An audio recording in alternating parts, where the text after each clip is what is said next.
I think of one friend in particular who was like way ahead of everybody else. And he used to make me mixtapes for the car stereo I had, right? And so it was John Coltrane in his latest years, like Live in Seattle. I dare anyone to listen to that album. And it was just, I called it my Get Rid of Hitchhikers tape. I put that on, people would ask to get out of the car. And you listen to it a few times, and pretty soon it starts making an odd kind of sense. And you begin to see it the way Coltrane saw it, right? In terms of what he was trying to do.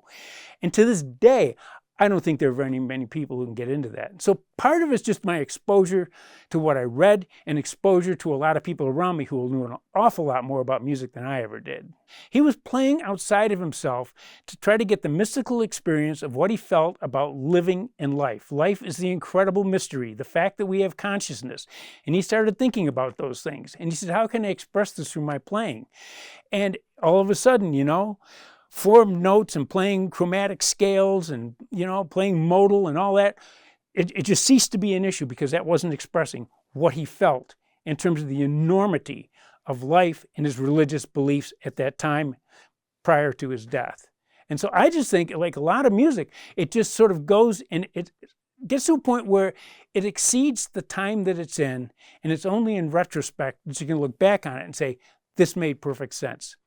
I mean, I'll just say another name, just illustrate that point. If you know anything about Thelonious Monk, back when he was playing, everybody said, well, the guy's nuts. Everything he's doing, he can't do anything with rhythms. He has no idea what he's doing, and he's just nuts. And yet you look back on it, and what he was doing was playing with the rhythms, and people couldn't follow it at the time because he was the first person to do what he was doing.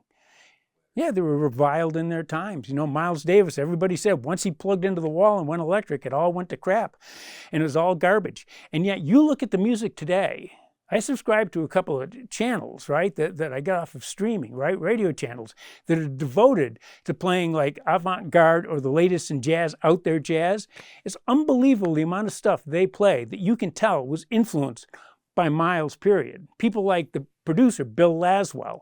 Right? He'll tell you that Miles was a huge influence on him. And all these guys, while Miles was being reviled, there were all these young kids coming up who were to become the later producers and musicians who just thought, what he's doing is kind of unique. Nobody's doing it exactly the way he's doing it. And they started to copy that. And to this day, you've got all these groups that could be spin-offs from what Miles was doing was in the electric period.